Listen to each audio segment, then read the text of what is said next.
Hello, I'm Jim Lampley. Welcome to this look back at the stories behind Hagler-Hearns, possibly the most memorable fight in 30 years of boxing on HBO. It's the most hellacious 8 minutes of combat in modern boxing history, a confrontation so starkly violent it took away the breath of hardened ringside observers. Marvelous Marvin Hagler and Thomas Hitman Hearns entered the ring at the same level of high-risk commitment in 1985. Their flames met, and within seconds built a bonfire. 15 rounds of boxing for the undisputed middleweight championship of the world. In November 1979, Marvin Hagler, in his 50th fight, finally got a shot at the middleweight title. Although he looked like the winner, the champion, Vito Antuofermo, retained the title on a controversial draw. The decision deepened Hagler's frustration and hardened his resolve to earn the respect and admiration that had always eluded him. The referee said to Pat and I, he stepped aside, because when I raised his hand, I want to get a picture with him and I. We stepped aside and they called it a draw. He was devastating. It was like, I lost the fight. Marv, you didn't lose. It was a draw. You both won. I lost the fight because I don't have the title. And this is what he wanted to explain to me, that if you don't get the win, you still lose. It made me much more stronger, made me meaner, made me more aggressive. Marvin learned a lesson there that being in Vegas was never a sure thing. From that point on, Marvin said, these right here are gonna be my judges from now on. 10 months later, in London, Hagler stopped the new middleweight champion Alan Minter in the third round. But his crowning glory turned into a riot rather than a celebration. Full beer bottles are raining down on the canvas and bouncing off. The bobbies came to rescue us. We won the world's title. The belt wasn't presented to us in the ring like you normally do, the new world's champion. We had to run like we did something wrong. I got here the hard way, and I'm planning on staying here. I'm leaving it up to my manager and trainer to figure out who's next, and I'm planning on being here for a long time. Thomas Hearns also planned on establishing his place on the boxing scene. In 1981, the undefeated Hearns, then known as the Motor City Cobra, stood on the cusp of superstar status when he faced Sugar Ray Leonard for the welterweight title. In a memorable fight that elevated both men, Leonard rallied to win on a TKO in the 14th round. It's over, and Ray Leonard is the undisputed welterweight champion of the world against a very game Thomas Hearns. Boxing really was all that Detroit had, and I believe that Tommy felt that he let the whole city down when he lost that fight. That was a fight that he should have won. When Thomas lost to Ray Leonard, we went back and there was a lot of rethinking. So Emmanuel made the immediate decision to start to move him up, and so he started the campaign in the 154-pound weight class. And the thought was, okay, we're just going to go on and we're going to reestablish the image. The images of Thomas Hearns and Marvin Hagler were both born in cities rich with boxing tradition. Hearns' journey began in Detroit, the home of Joe Louis, Sugar Ray Robinson, and the legendary Kronk Jim. In the middle of the city, there's a pillbox-like bunker, brick, red. You go down one flight of stairs. You feel the heat rising as you go down. Some ways I would imagine it's like Dante's Inferno. In the middle of all this is this little Merlin, this little man, Emmanuel Stewart. The first time that I met Thomas Hearns, he was a little skinny kid, very quiet, very bashful, a little kind of puppy dog-like sad eyes. And even though he wasn't the most talented guy at the time, he would always be back the next day. Tommy Hearns was not a great athlete. In fact, he was a skinny guy who said, I'm tired of people stealing my coats. Can you help me? Emmanuel said, okay, and threw him in there with a kid who was skillful and broke his nose immediately. And then Emmanuel looked at him to see what his reaction was going to be. And Tommy Hearns straightened his nose back out and went back in there. It was like part manager, trainer, but also like a father to some degree too, being that he, like I, came from a fatherless home. We spent so much time together. After a while, Emmanuel did become something like a father figure to me. Not just to develop me as a fighter, but to develop me as a young man.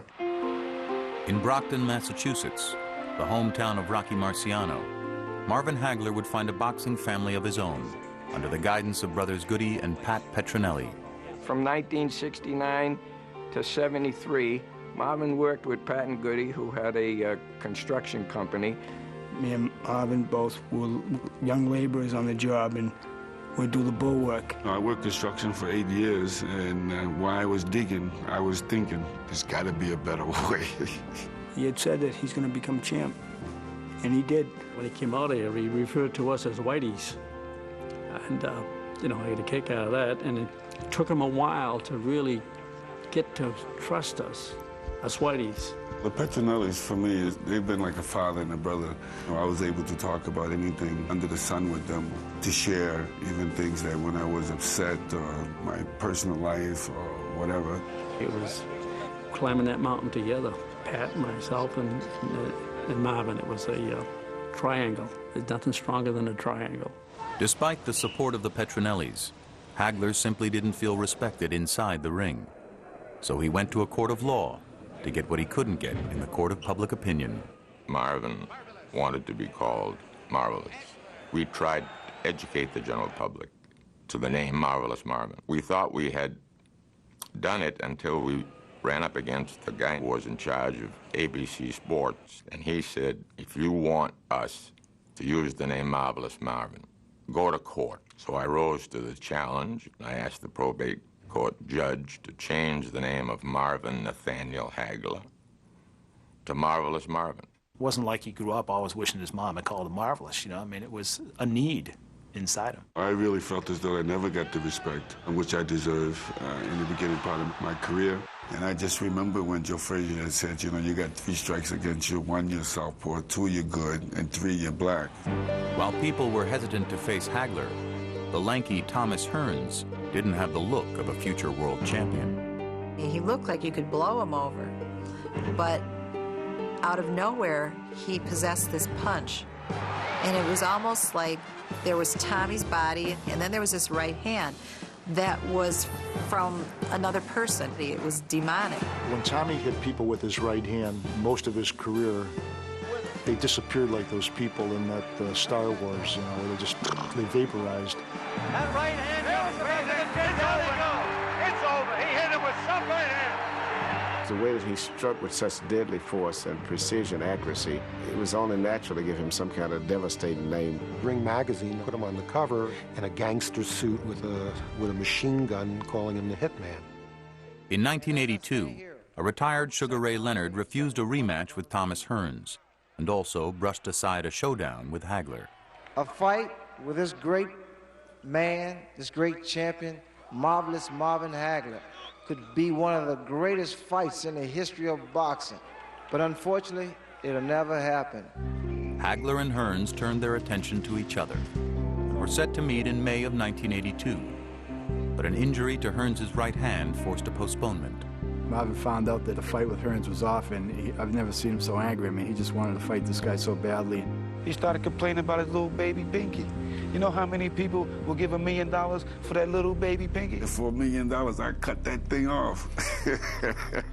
For 2 years, Hagler would continue his reign as middleweight champ, while Thomas Hearns, now fighting at 154 pounds, would put Hagler on notice. His shocking second-round knockout of the legendary Roberto Duran sounded the return of the Hitman. Oh, he's out, he's out. He was out before he hit the canvas. If there's a sweet spot in boxing, it was that night where Hearns' fist met the point of Roberto Duran's chin. He was out cold, just boom, out. He looked like 140 pounds of pancake batter, just splat, down he went. When I hit Roberto Duran, it seemed like it was just a thrust of power just went through my arm. After humiliating Duran, a confident Thomas Hearns would move up to the 160-pound weight class, and the long-awaited showdown was set. Hostilities between the two fighters grew during a 20-city press tour. Keep that belt by your bed, because it'll be the last time you see it. When he would pull a little baseball cap on, war across the top, you knew, and I think Thomas Hearns knew, that it was about war with Hagler. It's a mental toughness, and that's what I feel. War, that's what's on my mind. Marvin was even more quiet than Tommy and said less. So in order to make the press conferences interesting, Thomas Hearns had to be the outgoing, talkative one. And come April 15, in 3 rounds. I would be the greatest. I finished hitting with 1, 2, 3. I want to back off him just a little bit so I can hit him with 4. Just back off. Seeing his ugly face every day, I mean, you get tired, man. You know, and then he had that big mouth. He was telling what he's going to do. He's going to knock my bald head off. I already know who the winner is. And as for my man say he never fights a man twice, that's right. He's never going to fight me again, because this is going to be his last fight. To prepare for the biggest fight of his career, Marvin Hagler did what he always did. He went into isolation. One of the terms that Marvin used for his training camp was that he was going to go to jail. I call it jail because you're sacrificing and you're away from no partying, no drinking, no woman. Once he started this schedule, he wouldn't sit down and talk if the President of the United States came in. When I was working out with different guys the same size as him, I like to see him fall like a tree, you know. Boom. While Hagler was training in Massachusetts, Hearns was more visible in Las Vegas, at home in the spotlight. In the days preceding the fight, Thomas Hearns just exuded confidence, you know, maybe even borderline being cocky. I remember walking through the casino at Caesar's Palace one night. It must have been 11:15 at night. I saw a big crowd around a craps table. And there was Thomas Hearns shooting crap. To people all around him, that led him to believe, geez, what a relaxed guy. This guy, you know, he must going to be win easy. The night of the fight, the locker room of Thomas Hearns was overflowing with followers of the Hitman. Thomas Hearns, maybe more than any fighter in history, had the biggest entourage. And in the dressing room before the fight, it's 1 million people. They were in the room next to us, and they were banging the walls, and Marvin was putting his boxing shoes on, and he looked up and he says, "You can't take those guys in the ring with him. It's just going to be me and him." In his hotel room prior to the fight, Thomas Hearns received a massage from a member of his entourage. That act upset trainer Emanuel Stewart. One of the guys from one of the hang-ons, at least, massaged Thomas's legs down. And when I came up, I ran him out of the room, and I knew then that was a major problem. The massage leaves the body spent. So going into the fight, we was worried. In the dressing room, I was saying to myself, I was thinking in my mind that in order for me to win this fight, I gotta go right out there and take it to him and get rid of him. The fight would be Thomas Hearns' first in the middleweight division, which dictated the strategy of Hagler. He would try to impose his strength on Hearns from start to finish. He'll have to start earlier because he's as ready as he's ever been. He's the best shape he's ever been in his life. He'll knock out Tommy Hearns. Goody called it. Goody said, "Tommy's going to come gunning right out after you. Just make a street fight out of it. He'll come right out at you, and you just come right out with him." People just saw two trains ready to collide. This is the main event of the night. 12 rounds of boxing for the undisputed middleweight championship of the world. I think when people saw them come in, Hagler and Hearns, and they looked at these two men who sometimes lived in Sugar Ray Leonard's shadow, and they said they are desperate to win this fight because their legacy could depend on this. And the entourage now of Thomas Hearns making its way toward the ring here. Marvelous Marvin Hagler, of course. He had his game face on, Ray, somewhere around Thursday. Everybody expects to see a contest here decided by their strength, decided by their styles, decided by their will. This was going to be high megaton action. One guy who's called a hitman, and the other guy who walks around talking about destroying destruction no matter what you ask him. Marvelous Marvin Hagler.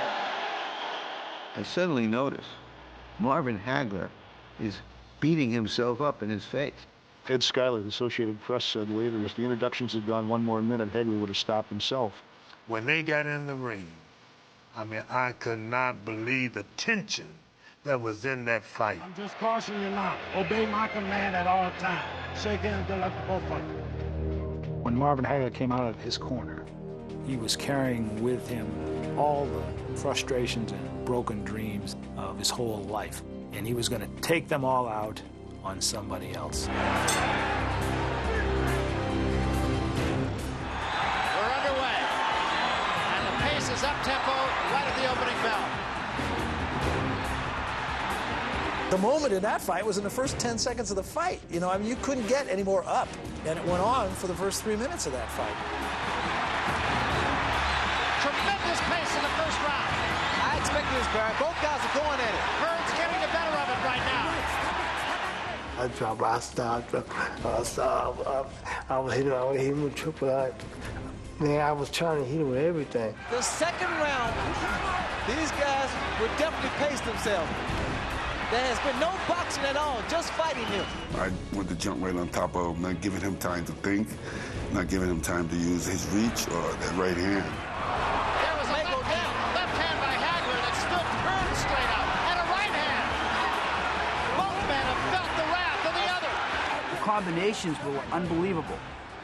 They just both were just bashing each other to the point where I felt like sweat coming out of the TV screen. Now that was the right hand of Tommy Hearns, and it did catch Hagler, but he didn't take a backward step there. This is still the first round. Blood on the face of Marvin Hagler again. We can't quite tell where it's coming from. Everything was in fast motion. It was so quickly. I forgot how many rounds it went. Writers from the New York Times and Los Angeles Times and papers from all over the world, they've got their mouths open. This may be the most brutal, even round you've ever seen in boxing.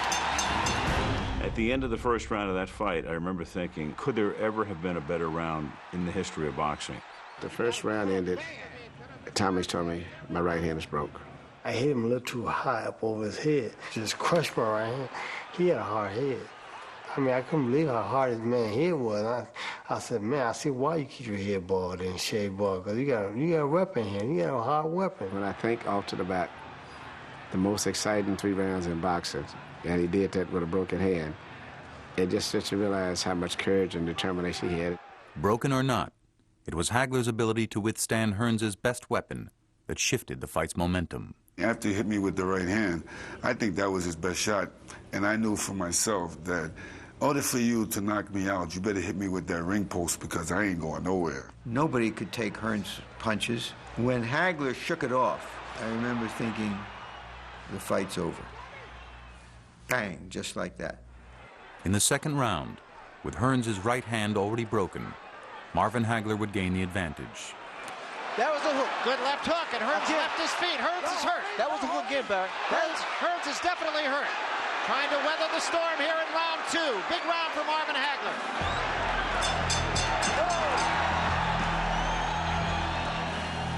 In the third round, blood coming from a cut in the middle of Hagler's forehead came to the attention of referee Richard Steele.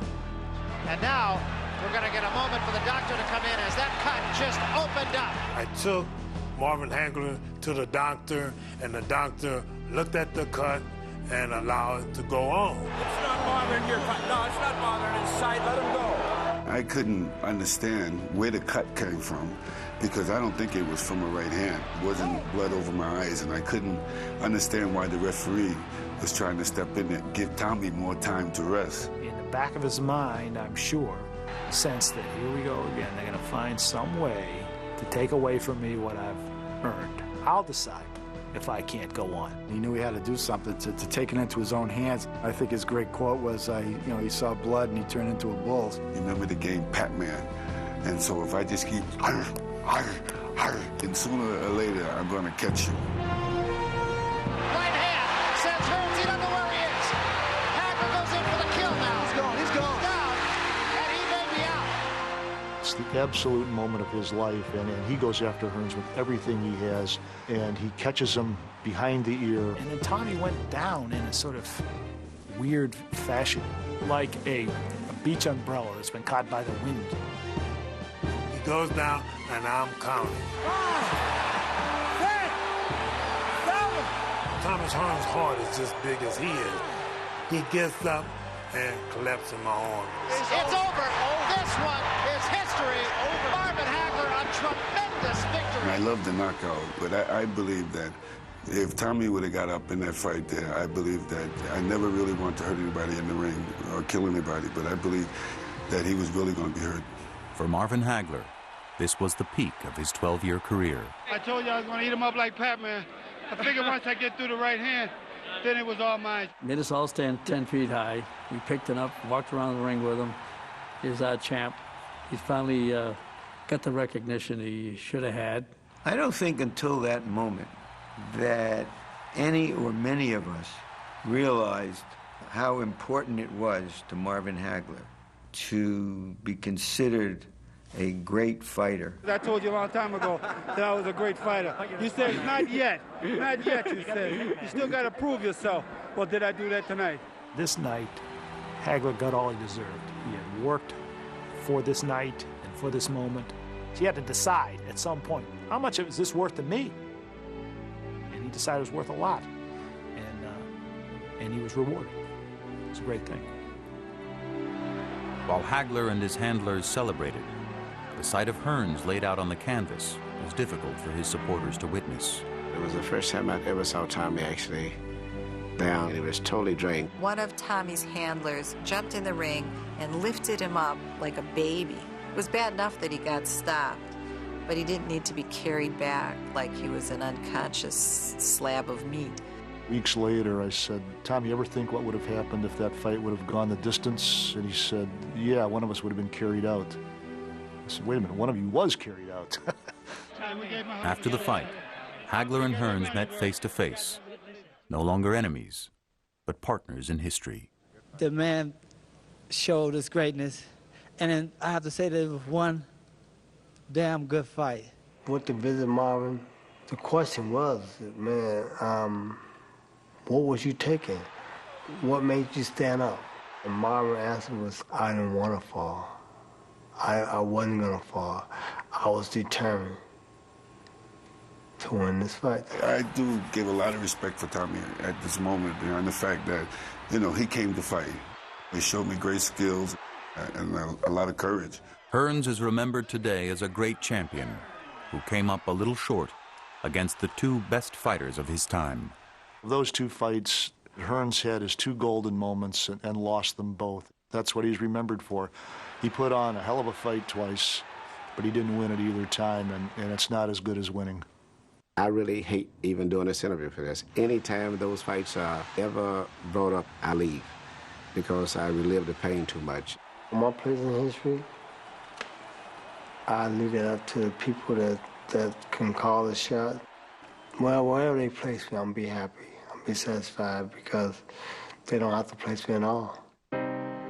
Now Marvin Hagler was considered marvelous in the court of public opinion as well as the court of law. It came brutally, it came against all odds, but it came the way everything had come from Marvin Hagler. That's the way I had to do it. That's the only way. That is how sweet it is. That performance became his identification badge for the rest of his career.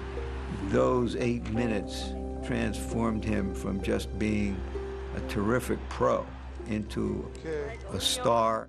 One should grab oneself one of these Red Guard sports sticks because one would hate to be considered malodorous by one's chums. And one of the great middleweights of all time.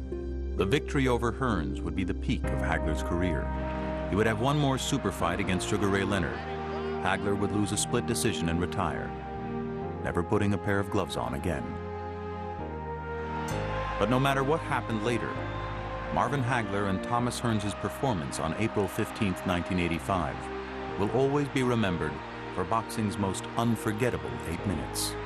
For great stars to do that, to put themselves on the line, take all those risks in that big moment on the stage is so rare that it has a timeless, epic quality to it.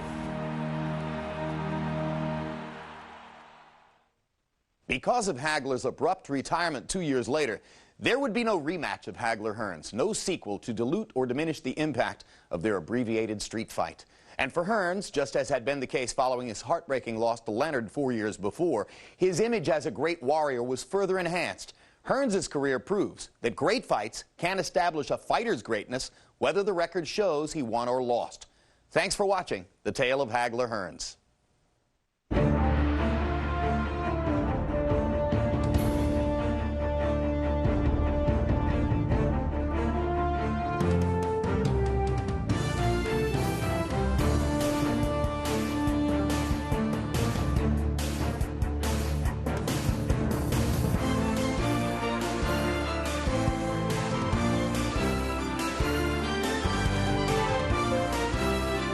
been a presentation of HBO Sports, the network of champions.